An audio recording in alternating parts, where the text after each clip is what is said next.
న్యాయ వ్యవస్థపై తనకు నమ్మకం ఉందని, ఎప్పటికైనా న్యాయమే గెలుస్తుందని కడప మేయర్ సురేష్ బాబు అన్నారు.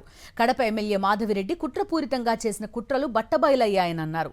కడప మేయర్ పదవి నుంచి తనను తొలగిస్తూ ప్రభుత్వం ఇచ్చిన ఉత్తర్వులపై స్టే విధిస్తూ హైకోర్టు తీర్పు ఇవ్వడం సంతోషమన్నారు సురేష్ బాబు.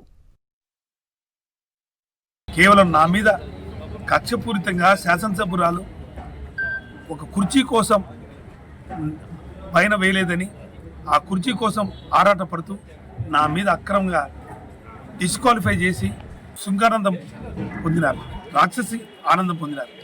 నిజంగా మాకు కోర్టుకు వెళ్ళడం, న్యాయ వ్యవస్థ ఇంకా బతికే ఉంది కాబట్టి ఈరోజు నాకు స్టే రావడం.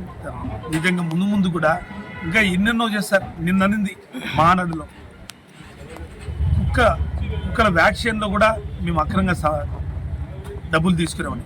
నిజంగా ఎవరు అక్రమంగా డబ్బులు తీసుకుంటారో, ఎవరు చేస్తున్నారో అన్ని అధికారులు చేసే పని కేవలం మా మీద బురద తల్లేట్టుగా మా మీద చేయడం అనేది చాలా దారుణమైన విషయం.